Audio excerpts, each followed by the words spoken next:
A Dream of Betrayal, Part 1, The Shattered Illusion. I had loved Emily for 10 years, a decade of marriage, laughter, and the quiet comfort of knowing someone was always there. But it all came crashing down the night I walked into our home and found her in the arms of another man. The image burned into my mind, her fingers tangled in his hair, the hushed whispers between them, the way her body molded into his as if I had never existed. I didn't make a sound. I stood there, my breath caught, in my throat, my heart hammering so hard it drowned out every other noise. Then, as if sensing me, she turned. Her expression wasn't one of guilt. It wasn't even fear. It was worse. It was relief. "Daniel," she murmured, as if she had been expecting me, as if this was all part of some script I had never been given. I don't remember much after that. I remember the feeling of my world imploding. I remember stumbling out of the house, the cool night air hitting my skin like a slap. I remember wandering the streets, a broken man lost in the wreckage of a life he no longer recognized. I spiraled. I drank too much, slept too little. Every time I closed my eyes, I saw them together. My mind refused to let me forget. I became obsessed with understanding why. What had gone wrong? When had she stopped loving me? I hired a private investigator, hoping to find answers. What I found instead was worse than I ever imagined.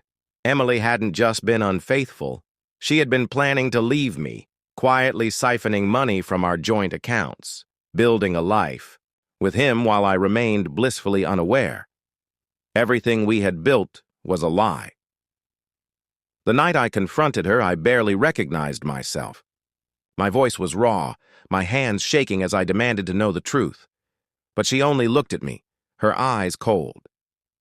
"You were never supposed to find out this way." Those words echoed in my skull long after she walked away.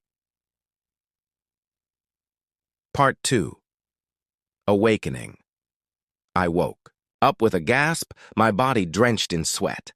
The bedroom was dark, the air heavy with silence. My heart pounded, my mind struggling to pull itself from the nightmare I had just endured. But was it a nightmare? I sat up, my breath ragged. I looked around, my hands gripping the sheets as I tried to anchor myself to reality. Emily lay beside me, sleeping peacefully. Her face was serene, untouched by guilt or malice. A dream. It was just a dream. I exhaled, running a hand through my hair, trying to shake the lingering unease. But something gnawed at me, something that felt too real to dismiss. I turned to look at her again. The woman I had loved for so long. The woman I had trusted. I wanted to let it go, to close my eyes and pretend the past few minutes had never happened. But then I saw it, her phone, lying on the nightstand. The screen illuminated just enough for me to see a message, a name I didn't recognize, a message that made my stomach twist. "I miss you. When can I see you again?" The breath left my lungs. My pulse roared in my ears, and in that moment I realized the truth. It wasn't just a dream. It was a warning. Part 3. The Unraveling. I sat there, frozen, my pulse hammering in my ears. The glow of Emily's phone screen felt like a ghostly whisper from the dream I had just escaped. Or perhaps it had never been a dream at all. I told myself I was overreacting, that it could be something innocent, a misunderstanding, but I knew better. With careful, trembling fingers, I reached for the phone. My heart pounded as I swiped up, but the device was locked. Emily stirred beside me, sighing softly in her sleep. For a moment, I thought about lying back down and pretending I hadn't seen anything, pretending I was still the man who believed in the woman beside him. But something inside me had changed. I quietly got out of bed and left the room, my mind racing. My dream, no, my nightmare, had been too specific, too visceral. It had felt like a prophecy rather than a fabrication of my subconscious. I needed to know the truth, and I needed proof. Part 4. Peering into the abyss over the next few days, I became an investigator in my own home. I watched Emily closer than I ever had before, searching for cracks in the illusion, and one by one they appeared. The late-night texts she quickly dismissed, the quiet smiles to herself when she thought I wasn't looking, the sudden urgency to take private calls in the other room. Each moment chipped away at the reality I had once trusted. Then came the final blow. Emily had gone out for the evening, claiming she was meeting an old college friend for dinner. Something told me to check. Something told me I couldn't ignore it anymore. So I followed her. And there she was, seated in a dimly lit corner of a restaurant, leaning into a man I had never seen before. Her eyes sparkled as she laughed, her fingers grazing his arm in a way that made my stomach twist. It was the exact scene from my dream. A cold numbness settled over me. It was real. It had always been real. She had been lying to me. Part 5. The confrontation. That night, I waited for her to come home. Emily entered the house with the same casual ease she always had, setting her purse down on the counter as she kicked, off her heels. She looked up and saw me sitting at the dining table, her expression flickering with something I couldn't quite place. I held up her phone.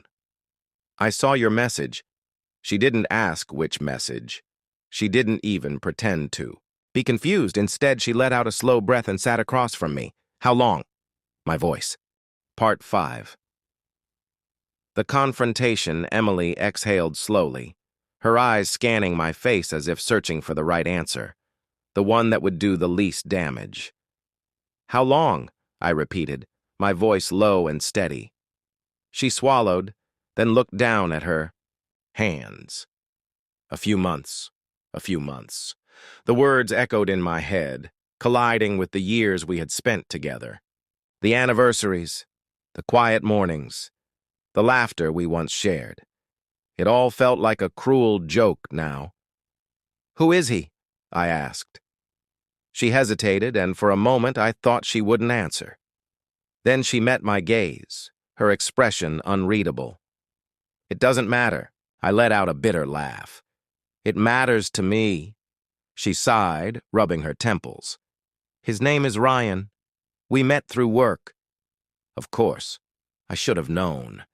The late-night meetings, the sudden out-of-town conferences, it had all been right, in front of me. I just hadn't wanted to see it. "Did you ever love me, Emily?" The words tasted foreign in my mouth, like they belonged to someone else. Her face twisted in pain. "Of course I did, Daniel. I still do." "Don't," I said sharply. "Don't say that." Silence stretched between us, thick and suffocating. "You weren't supposed to find out," she murmured, more to herself than to me. I felt something inside me snap. "And that makes it better? That you plan to keep lying to me?" She shook, her head, her eyes glistening. "I was going to end it," I scoffed. "Were you? Or were you just waiting until you were ready to leave me?" She flinched, but didn't deny it. A bitter realization settled over me. This wasn't about me. It never had been. She had been waiting until she was certain she could walk away with something better. And if I had never found out, she would have stayed. She would have kept pretending. I stood up, my chair scraping against the floor. I deserved better than this. Emily's lips parted as if she wanted to say something, but I didn't wait to hear it. I turned and walked away. Part 6. The Awakening. The next few weeks were a blur. The divorce papers came faster than I expected, but by then I had nothing left to fight for. Emily didn't beg. She didn't plead. She just let me go. I should have felt empty, broken. But instead, there was clarity. I realized something in those quiet nights alone, something I had been too blind to see before. The dream wasn't just a warning, it was a gift. It had shown me the truth before I was ready to face it. It had given me the courage to wake up, not just from sleep, but from the illusion I had been living in for years, and for the first time in a long time, I could finally breathe. Part 7.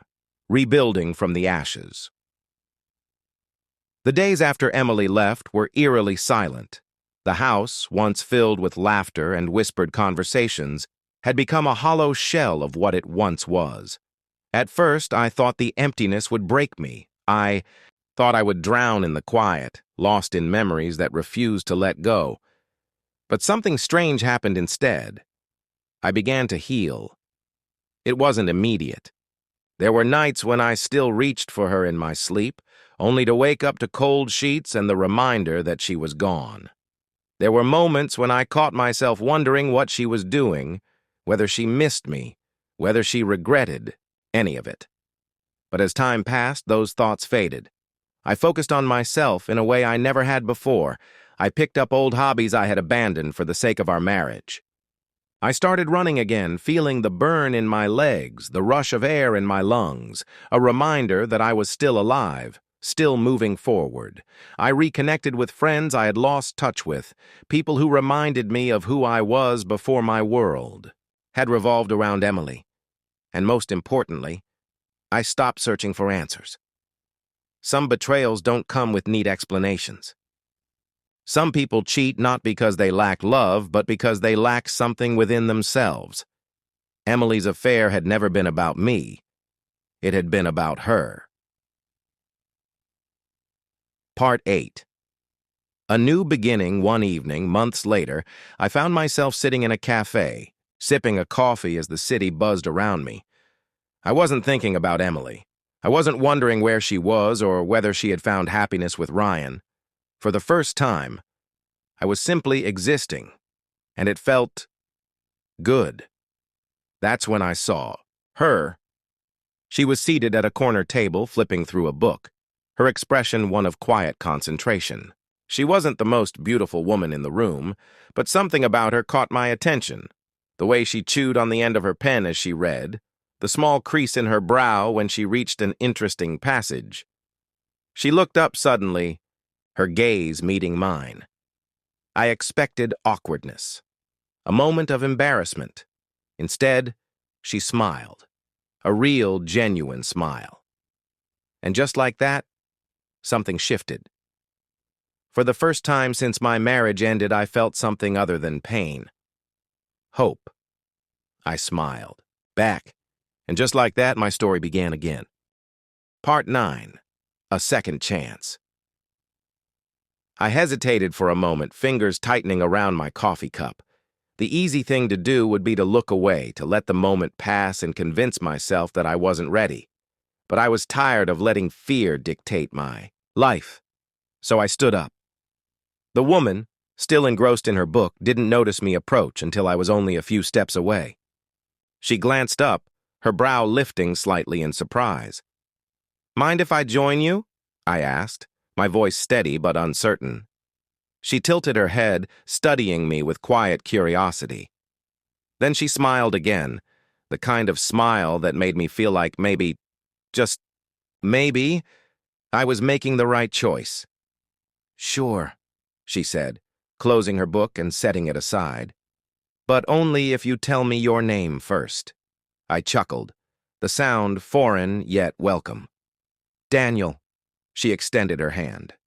"Nice to meet you." "Daniel, I'm Claire." I shook her hand, something electric passing between us. It wasn't instant love.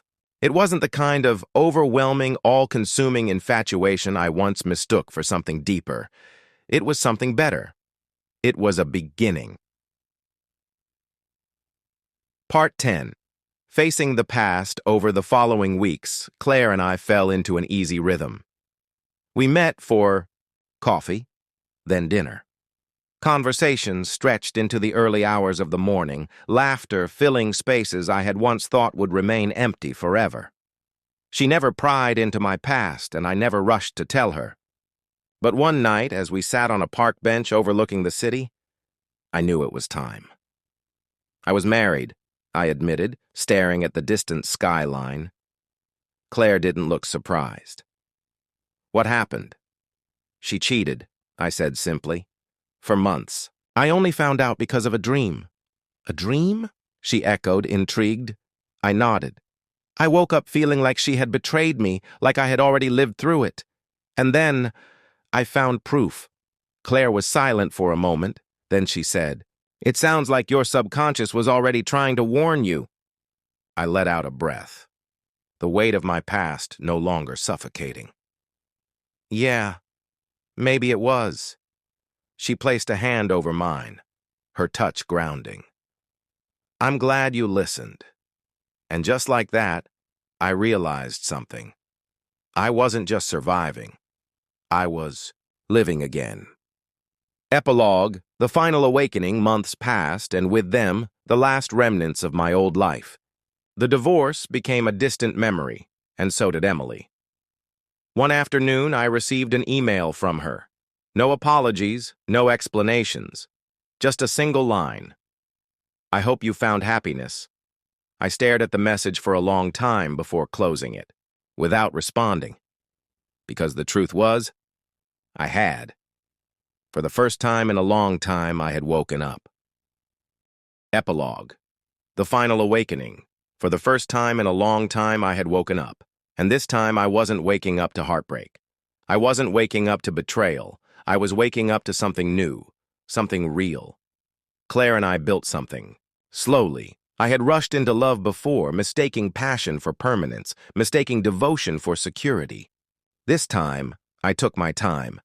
Some nights, I still had dreams, echoes of the past, memories of Emily's betrayal creeping into my subconscious. But when I woke up, Claire was there. And when I reached for her hand, she didn't pull away. One evening, as we walked by the waterfront, watching the sunset paint the sky in soft oranges and deep purples, Claire turned to me with a quiet smile. "You know," she said, "I think you were meant to have that dream." I chuckled. "What? You think the universe was trying to warn me?" "Maybe." She shrugged, tucking her hair behind her ear. "Or maybe it was just you. Deep down, you already knew something was wrong, and your mind just put it together before you were ready to see it." I considered her words, letting them settle in my mind. She was right. The dream wasn't some mystical premonition. It had been a reflection of the truth I had been ignoring. And now, I wasn't ignoring the truth anymore. I had lived through the pain. I had faced the betrayal. And I had emerged on the other side. As I looked at Claire, the warmth of her hand in mine, I realized something. The past no longer owned me. I had finally, truly, woken up. And this time, I was wide awake for the life that was waiting ahead. A new chapter life moved forward, not in a dramatic whirlwind, but in quiet, steady steps. Claire and I built something different from what I had before. Not perfect, not some fairy tale romance, but real. I had spent so long being afraid of betrayal, of losing what I had, that I had forgotten what it meant to simply exist with someone. Claire never asked too many questions about Emily, and I never felt the need to bring her up. The past had already stolen enough of my time. But then, one evening, something unexpected happened. I received a call from an unknown number. I hesitated before answering, my gut twisting in that old, familiar way. The way it used to when I knew something was wrong but couldn't yet put my finger on it. "Hello?" A pause, and then a voice I never thought I'd hear again. "Daniel." "Emily." For a moment I said nothing. I just stood there, the weight of her voice pressing down on me. Like a ghost I hadn't quite exorcised. Finally I spoke. "Why are you calling me?" She exhaled sharply, as if she had been holding her breath. I don't know. I just..." I guess I wanted to hear your voice. I closed my eyes. That's not my problem anymore, Emily. I know. She whispered. I wanted to say I'm sorry. I never really did. Silence stretched between us. A year ago, I would have given anything to hear those words. Now they meant nothing. Is that all? I asked. A pause. I think about you sometimes, I exhaled. You don't have to. She let out a broken laugh. I know. But I do. I waited, but there was nothing left to say. So I ended the call. And just like that, the last thread tying me to my past was severed. Moving forward. That night, as I sat beside Claire, watching her absent-mindedly sketch in her notebook, I felt something settle deep inside me. Closure. Not because Emily had apologized. Not because she had reached out, but because, for the first time in a long time, I had no desire to look back. I reached over, lacing my fingers through Claire's. She glanced at me, smiling softly. You okay? I nodded. Yeah. And for the first time, I really meant it.